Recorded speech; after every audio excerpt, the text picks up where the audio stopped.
코로나19 신규 확진자가 이틀 연속 500명을 넘으면서 전국에서 동시다발적으로 감염이 확산하는 추세입니다. 또 불안한 백신 수급 상황 속에서 75세 이상 일반 국민을 대상으로 한 백신 접종도 시작됐는데요. 자세한 코로나19 상황, 고려대학교 약학대학 김정기 교수님과 이야기 나눠보겠습니다. 전화로 연결돼 있습니다. 교수님 나와 계십니까? 네, 안녕하세요. 네. 지난달 31일 551명의 신규 확진자가 나왔습니다. 비수도권의 비중이 커지고 있는 가운데 이틀 연속 500명대, 또 41일 만에 최다 확진자가 나왔는데요. 현 상황 진단부터 해주시죠. 말씀하신 대로 어제에 이어 오늘도 500명대 신규 확진자가 나왔는데요.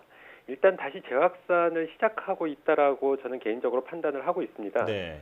따라서 이에 대한 적절한 조치가 없으면 물론 주말과 평일 사이에 등락은 반복을 하겠지만 점차 증가하는 방향으로 진행될 걸로 판단을 하고 있습니다. 여기에 일단 중요한 부분은 수도권 자체가 아니라 비수도권으로 비중이 점차 커지는 것도 한 가지 우려스러운 부분도 있다라는 생각을 가지고 있습니다. 예. 네.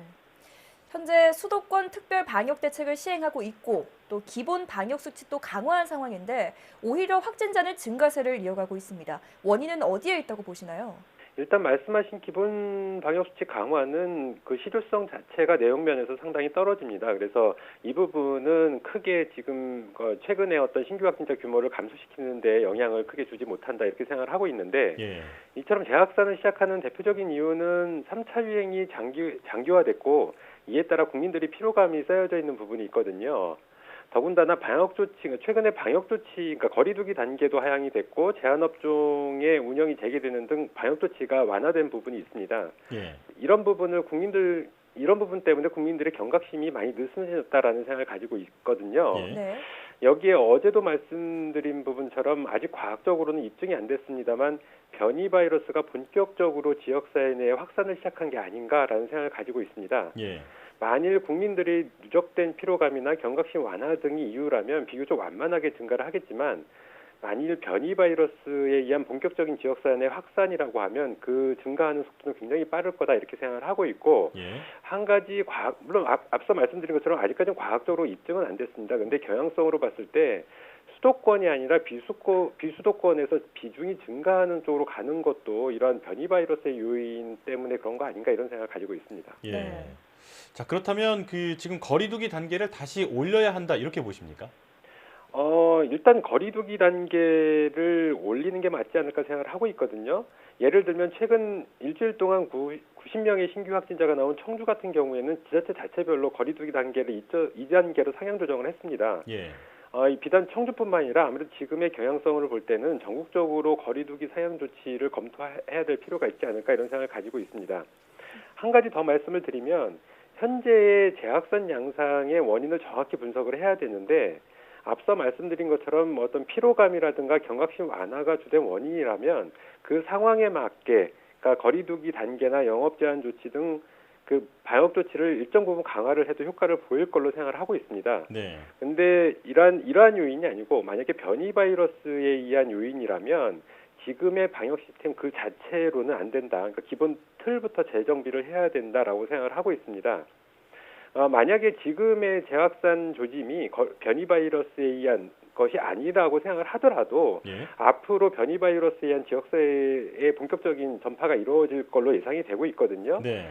지금부터라도 방역 당국에서는 이에 맞는 시나리오와 시나리오에 맞는 대책 마련을 강구를 해야 된다. 그러니까 얼마 전에 그 새로운 사회적 거리두기 시스템이 마련이 되는데 아직 시행은 못 하고 있거든요. 네. 근데 이게 전체적으로 봤을 때는 완화된 방향으로 가고 있습니다. 근데 지금 양상으로 봤을 때는 이렇게 완화된 방향으로 가서는 지금의 확진자의 어떤 증가 속도를 감당하기는 어렵지 않을까 이런 생각을 가지고 있습니다. 네. 현재 재확산의 원인을 분명하게 밝히고 그에 맞는 대책을 다시 마련해야 한다 이렇게 말씀해 주셨습니다. 백신 이야기로 넘어가겠습니다. 75세 이상 일반 국민을 대상으로 화이자 백신 접종이 시작됐습니다. 75세 이상 어르신들은 접종 이후에 어떤 점에 좀 주의를 해야 할까요? 일단 75세 이상, 즉 고령이라고 하는 연령 때문에 미리부터 크게 염려하실 필요는 없다라는 생각을 가지고 있습니다. 네. 일단 심리적인 안정감도 상당히 중요하거든요. 더불어서 지금부터 백신 접종일까지 건강관리를 잘 하셔서 몸의 컨디션을 좋게 유지하실 필요는 있다라고 생각을 하고 있습니다. 한 가지 제일 중요한 부분이 접종일이 일단 정해지면 주변 사람들이나 가족들에게 알리실 필요가 있다라고 생각을 하고요. 특히 배우자나 동거인이 없는 경우에는 비록 멀리 떨어져 있는 가족이라도 접종 일정을 알리시고 접종 후에 적어도 3일 또 가능하면 일주일 정도는 물론 셀프 모니터링도 하시겠지만 가족이나 지인분들이 좀 모니터링을 하시면서 챙기실 필요가 있다라는 생각을 가지고 있습니다. 예. 그리고 접종 전에 미리 소염 진통제를 드시는 것은 권해드리고 싶지 않고요.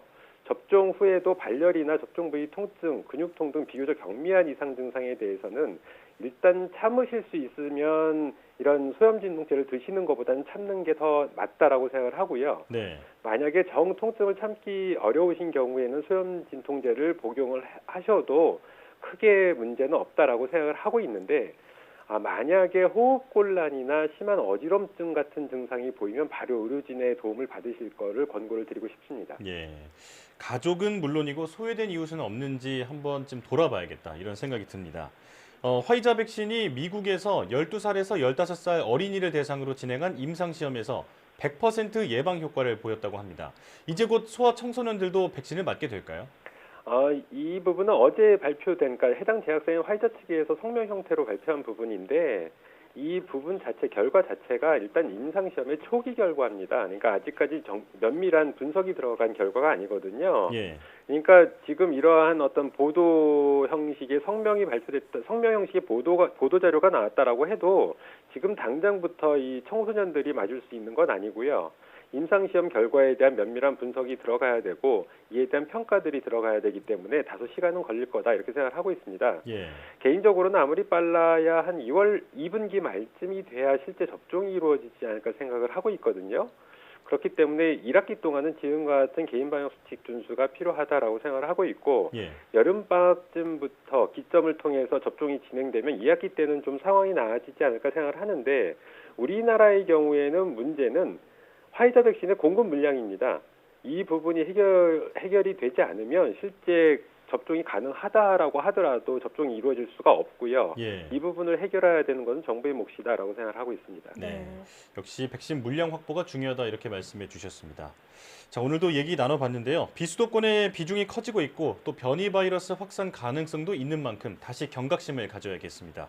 지금까지 고려대학교 약학대학 김정기 교수와 함께 코로나19 상황 살펴봤습니다. 교수님 고맙습니다. 네, 감사합니다.